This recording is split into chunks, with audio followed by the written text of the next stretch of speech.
Morning all, Sunday. So I'm out walking the dogs.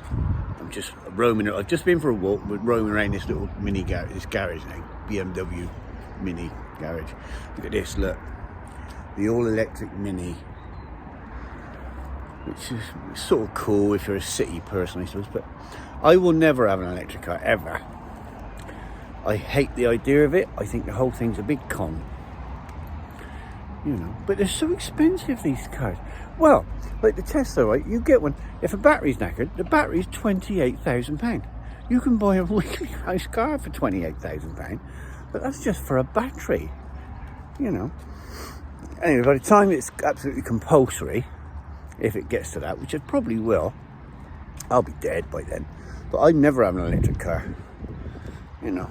It's such early days. Oh, I could go on for hours about that, but it's not. But anyway, roaming around a little bit earlier, but the dog's following me. Where are they? There they are. There's Ted. There's Bear. Right, oh, there she is. Good girl. Go on in.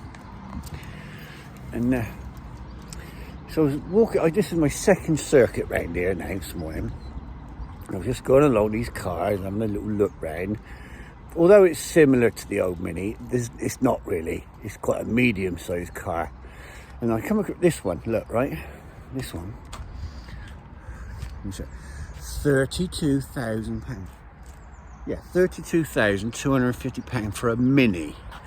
That's mad. That's a year's wages for an average man. That's madness. My first girlfriend, funny enough, had a Mini.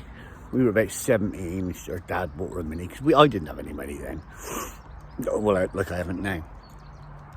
But it was a great little car. We used to go everywhere in it, you know. But my first car cost me about a £5. It was a Morris 1000 Traveller. Right, it was rotten. So I'd done it all up and that. And I think about £5 I paid for it. And I bought another engine for it, I think for £5, and I put that in, so £10, and I was on the road.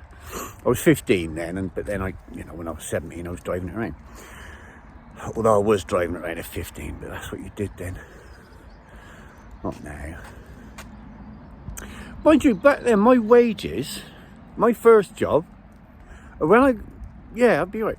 Well, my first job at 16, so that would have been in 1972 or something like that. I was on 20 pence an hour as apprentice mechanic, right? My dad said to me, "Go get a trade, Bill, you'll never be able to work, you'll always..." Because that was the mentality then. Work, always be in work. So get a job, get a trade, you'll always be in work. The worst trade to get into probably was mechanics at the time.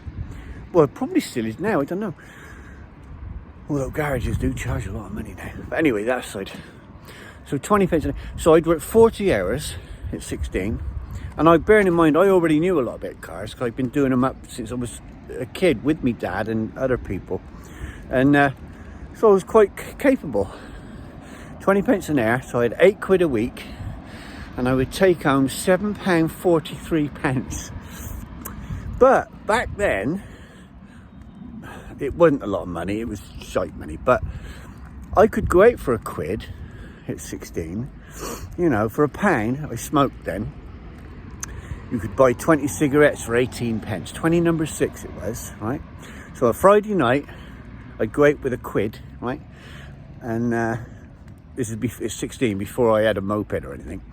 And I would get the bus over to the village, out to one of the villages, to see me girlfriend. And then we'd go to the pub, get served, a little bit more lax back in them days. And I could get 20 cigarettes, the bus over and back, and 4 pints. Because I used to drink brown ale, I think, then. And that was like 17 pence a pint.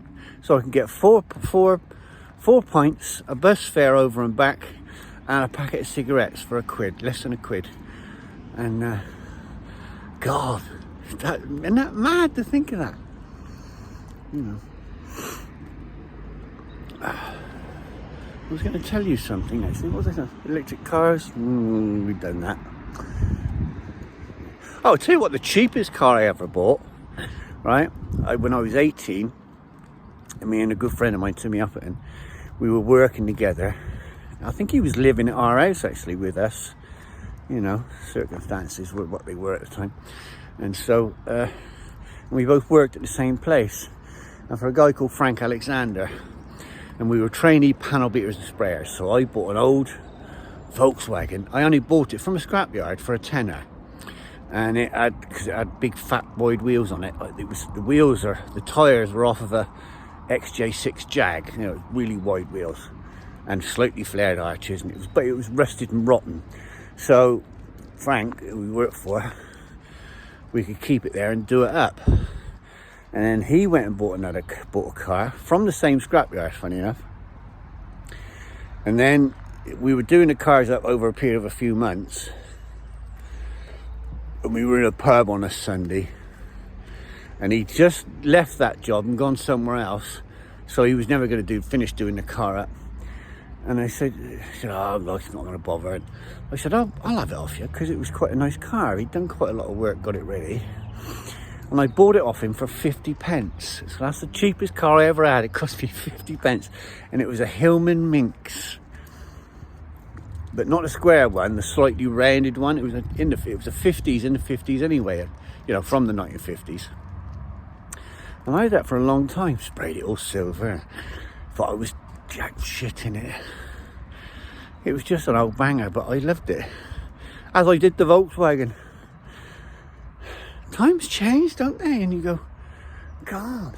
And now it's £32,000 just for a very ordinary little car, which does not really represent the Mini from the 60s. I was a child growing up in the 60s when Minis were popular, along with mini skirts and the Beatles, and you know, and petrol pump attendants were all good pretty girls in mini skirts. You actually went in and they filled your car up for you, and you put the money out the window and they had a bag and they would give you the change, and it was all different then. Now it's self-service everywhere you go. Oh, how life changes. Hey. I'm an old fella now, so I've got all these memories and that. Strange, really. And I'm always reflecting back when I see things about today, and I go, oh my God, you know, because, well, life's different and it changes all the time. You have to change with it. Can't do a lot about it. We're just the little people, aren't we, really? Well, most of us, like 99% of us, are just the little people who have no real say. We might eke a living out of it, or a decent living, or something out of life and the way it's run. And you just got to make the most of it and enjoy it. What else can you do? So, enjoy the rest of your day. I enjoy every day. Got my dogs. My health's pretty good. I'm reasonably mobile. I don't run anywhere. But running, the best I could do is sort of a scurryish type walk. But run? Oh, no. Anyway, everybody, have a nice day. Till next time. Bye-bye for now. Bye-bye. Oh, one more thing. I do YouTube and Instagram and stuff like that because I've got a plan.